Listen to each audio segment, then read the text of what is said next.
Hi ಎಲ್ರಿಗೂ ನಮಸ್ಕಾರ. ಆರ್ನ ಕಿಚನ್ಗೆ ಸ್ವಾಗತ.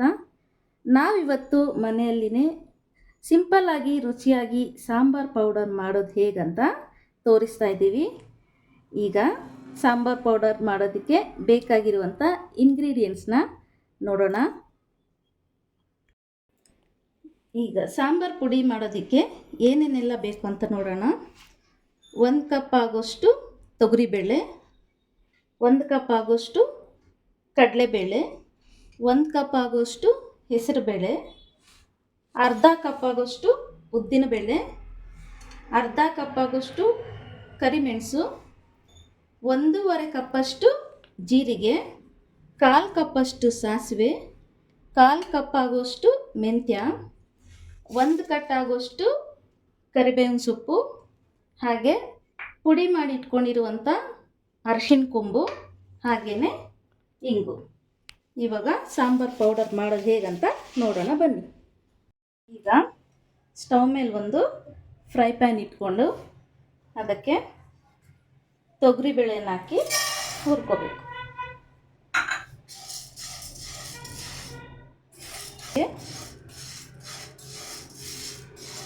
1 ರಿಂದ 2 ನಿಮಿಷ ಬೇಳೆಯನ್ನು ಹುರ್ಕೋಬೇಕು.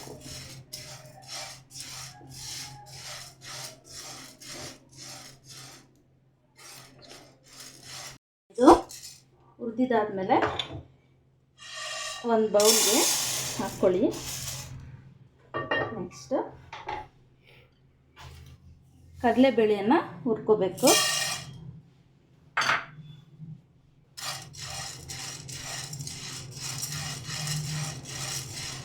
ಸೊ ಇದಕ್ಕೆ ಎಲ್ಲ ಇಂಗ್ರೀಡಿಯೆಂಟ್ಸ್ನ ಒಂದೊಂದು ನಿಮಿಷ ಹುರ್ಕೋಬೇಕಾಗತ್ತೆ. ಹುರಿದಿರೋಂಥ ಕಡಲೆಬೇಳೆನ ಬೌಲ್ಗೆ ಹಾಕ್ಕೊಳ್ಳಿ. ಹಾಗೆ ಹೆಸರು ಬೇಳೆನ ಹುರ್ಕೋಬೇಕು.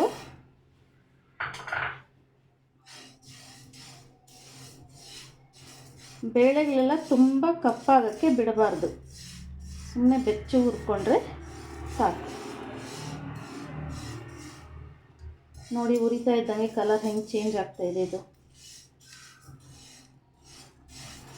ಗಮ್ಮಂತ. ಈಗ ಇದು ಹುರಿದಿದ್ದಾಗಿದೆ. ಇದನ್ನು ಬೌಲ್ಗೆ ಹಾಕೊಳ್ಳಿ. ಹಾಗೆ ಉದ್ದಿನ ಬೇಳೆಯನ್ನು ಹುರ್ಕೋಬೇಕು.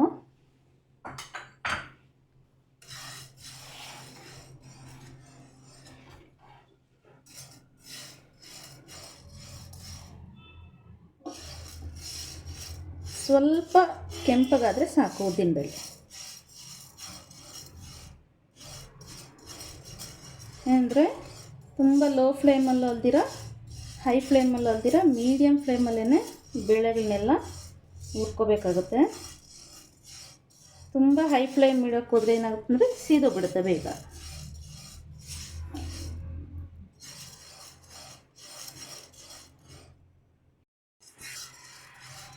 ಈಗ ಇದು ಹುರಿದಿದ್ದಾಗಿದೆ.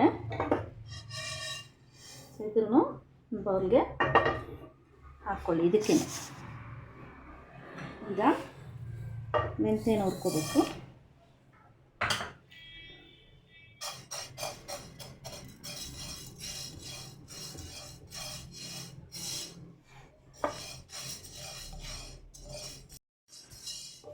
ನೋಡಿ, ಈಗಿದು ಹುರ್ಕೊಂಡಿದ್ದಾಗಿದೆ.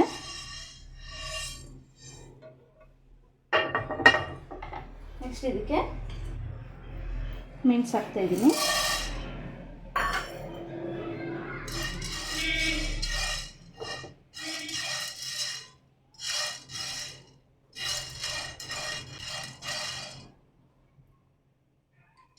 ಪ್ಯಾನ್ಗೆ ಹಾಕ್ಬಿಟ್ಟು ಹಾಗೇ ಬಿಡಬಾರ್ದು. ಇದನ್ನು ಸ್ವಲ್ಪ ಹಿಂಗೆ ಕೈ ಆಡಿಸಿ ಹುರಿತಾ ಇರಬೇಕು.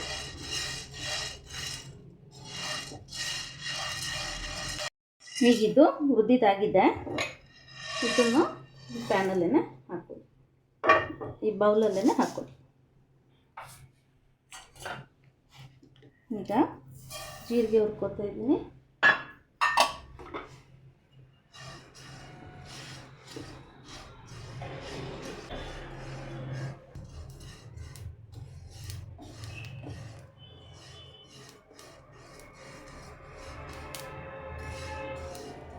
ಇದಾಗಿದೆ. ಇದನ್ನು ಸಹ ಬೌಲ್ಗೆ ಹಾಕ್ಬೋದು. ಆಮೇಲೆ ಲೋ ಫ್ಲೇಮಲ್ಲಿ ಇಟ್ಕೊಂಡು ಈಗ ಸಾಸಿವೆ ಹುರ್ಕೋತಾ ಇದ್ದೀನಿ.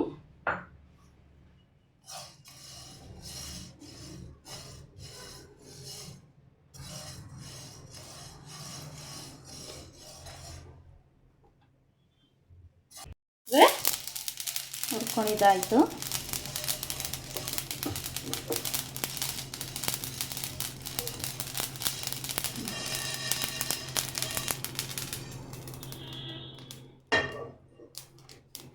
ಎಲ್ಲನೂ ಒಂದೇ ಬೌಲಲ್ಲಿ ಹಾಕ್ಕೊಳ್ಳಿ. ನೆಕ್ಸ್ಟ್ ಕರಿಬೇವಿನ ಸೊಪ್ಪನ್ನು ಹಾಕ್ಕೊತಾ ಇದ್ದೀನಿ. ಇದು 1 ನಿಮಿಷ ಹುರ್ಕೊಂಡ್ರೆ ಸಾಕು. ನೀವು ಹಸಿ ಕರಿಬೇವನ್ನಾದರೂ ಯೂಸ್ ಮಾಡ್ಬೋದು ಅಥವಾ ಒಣಗಿರುವಂಥ ಕರಿಬೇವನ್ನಾದರೂ ಯೂಸ್ ಮಾಡ್ಬೋದು. ಕರಿಬೇವು ನೀವು ಸ್ವಲ್ಪ ಹೆಚ್ಚಿಗೆ ಹಾಕ್ಕೊಂಡ್ರೂ ಏನು ತೊಂದರೆ ಇಲ್ಲ.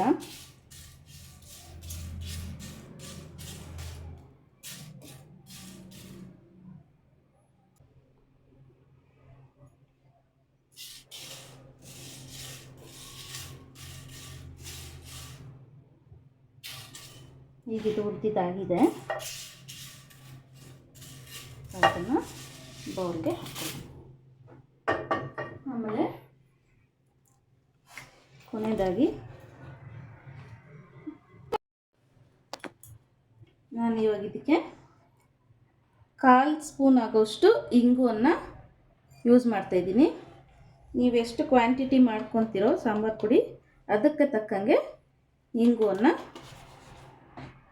ನೀವು ಯೂಸ್ ಮಾಡ್ಬೋದು. ಸೊ ನಾನು 1 ಕಪ್ಪಷ್ಟು ಮೆಜರ್ಮೆಂಟ್ ತೊಗೊಂಡಿರೋದ್ರಿಂದ 1/4 ಸ್ಪೂನ್ ಆಗೋಷ್ಟು ಇಂಗು ಸಾಕಾಗುತ್ತೆ.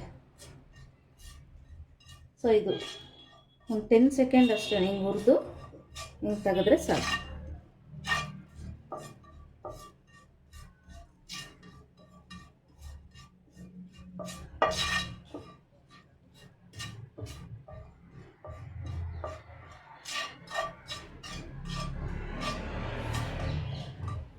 ಇದಾಗಿದೆ.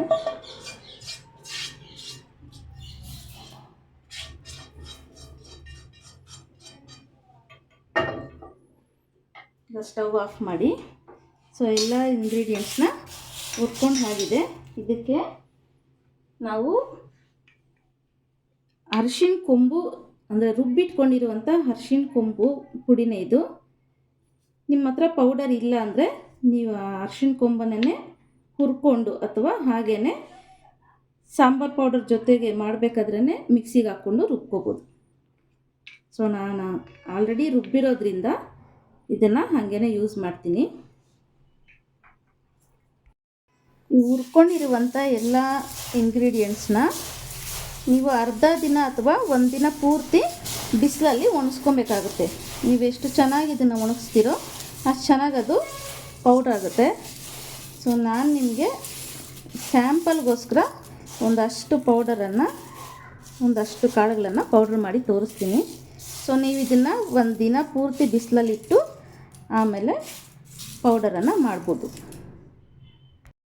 ಸೊ ಹುರ್ಕೊಂಡಿರುವಂಥ ಎಲ್ಲ ಇಂಗ್ರೀಡಿಯೆಂಟ್ಸ್ನ ಮಿಕ್ಸಿ ಜಾರ್ಗೆ ಹಾಕ್ಕೊಂಡು ಪೌಡರ್ ಮಾಡ್ಕೋಬೇಕು.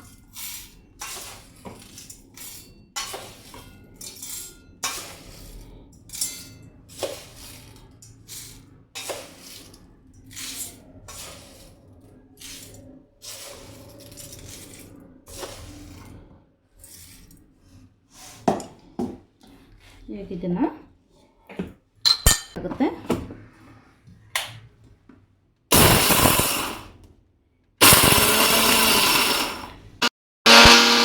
ಇದೆ. ಸೊ ಇದು ರೆಡಿಯಾಗಿದೆ. ಘಮ ಘಮ ಅಂತ ಇದೆ ರುಬ್ಬಿದ ತಕ್ಷಣ.